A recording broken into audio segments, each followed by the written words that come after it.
We're going to start with what I'm excited about, and that, of course, is an easy one. James Cook, who has become a bona fide superstar running back in the National Football League and is the reigning rushing champion. Firmly in his prime. He turns 27 in September, and there's just so much to be excited about as it relates to James Cook, his skill set, this offense moving forward. He's such a unique player. James Cook is extremely versatile.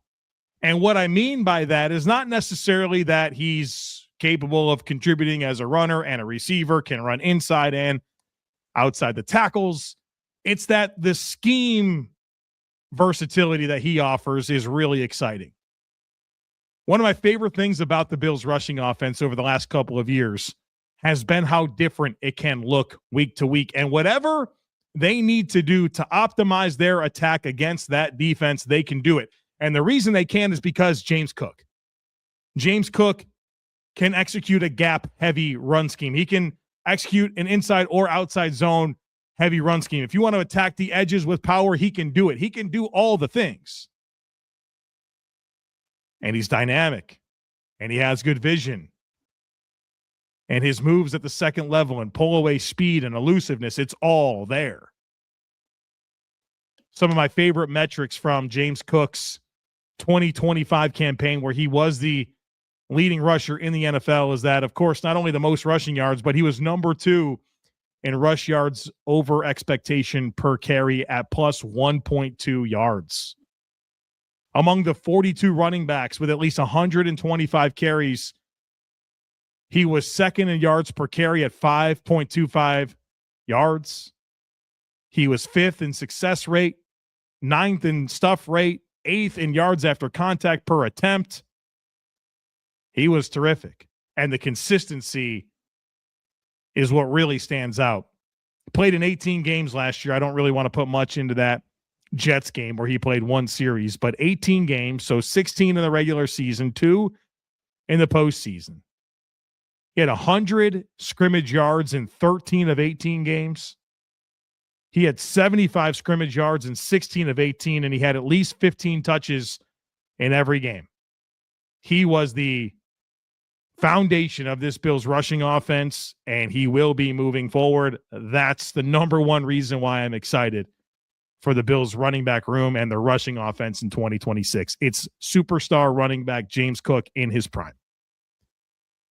Now, there's more, but James Cook is obviously the leading piece of this conversation. There are other players, though, that make me excited for this Bills rushing offense, and the next one that I want to highlight is O'Cyrus Torrence, the right guard.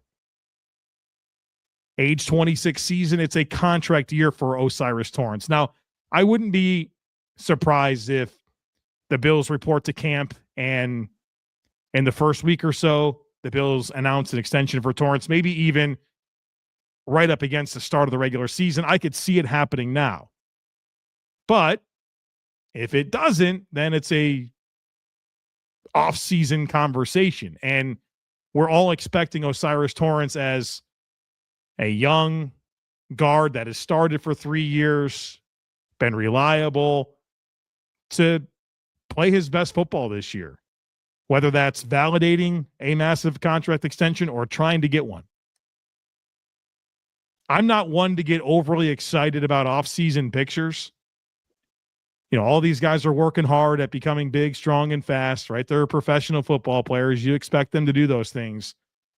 But I will say, the photos of O'Cyrus Torrence make me feel some type of way. The dude is just huge. And we know the best thing about him is his power. He's a huge part of this run scheme. And I'm expecting the very best version of O'Cyrus Torrence here in 2026.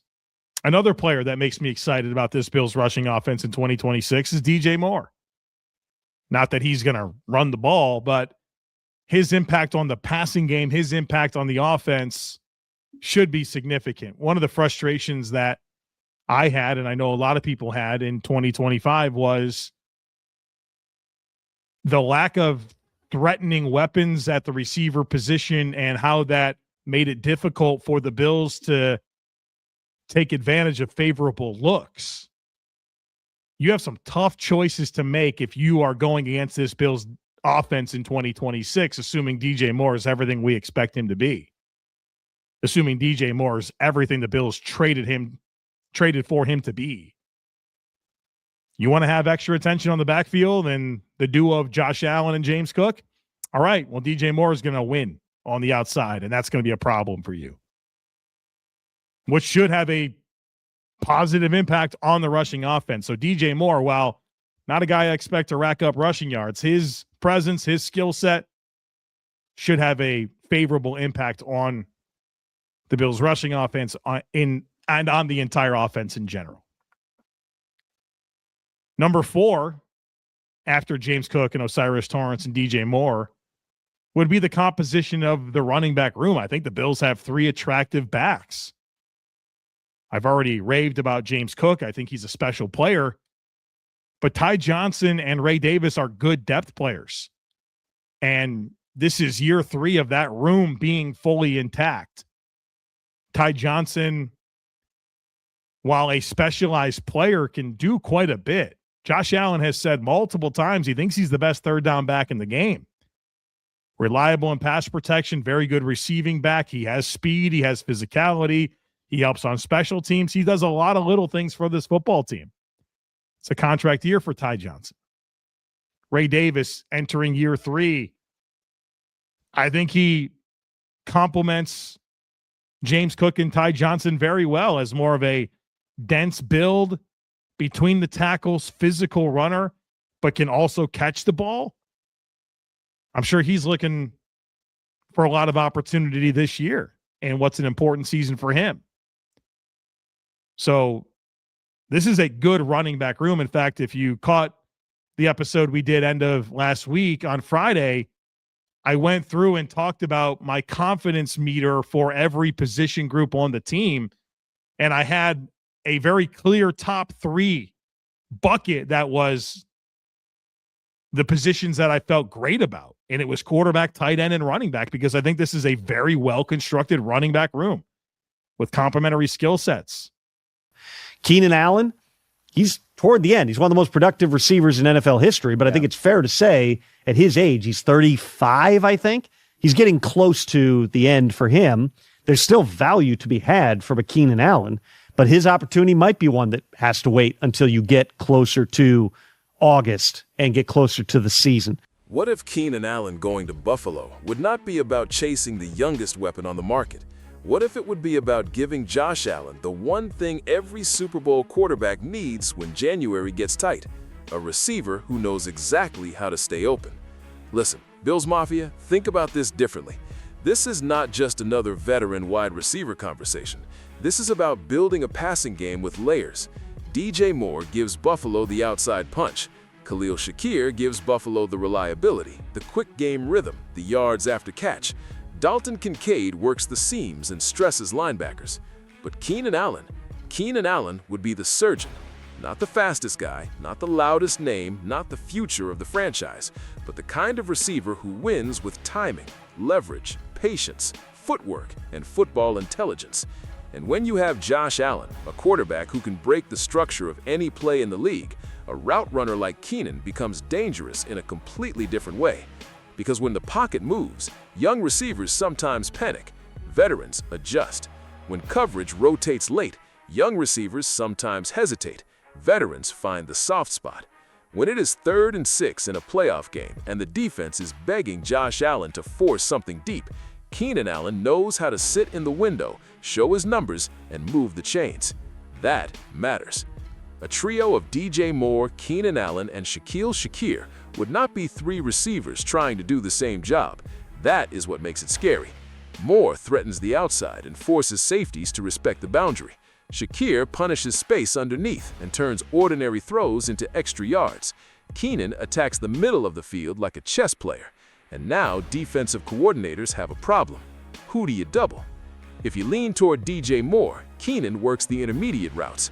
If you crowd Keenan, Shakir eats underneath.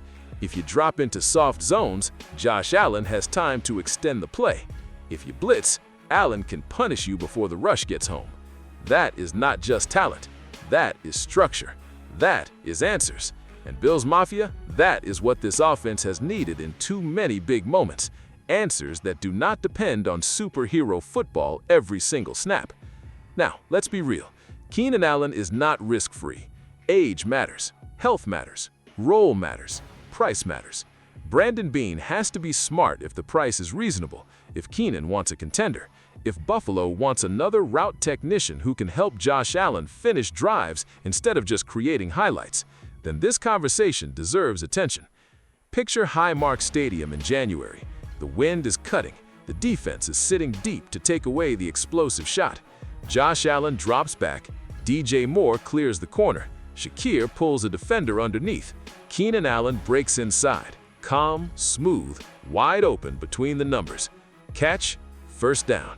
Clock moving, drive alive. That is playoff football. Not every Super Bowl move has to be explosive. Sometimes the smartest move is the one that gives your quarterback peace in chaos. Bills Mafia, would Keenan Allen, DJ Moore, and Shaquille Shakir form the kind of nightmare trio Josh Allen needs to finally finish the job? Comment your take, leave a like, and subscribe for more Buffalo Bills news, rumors, and reactions.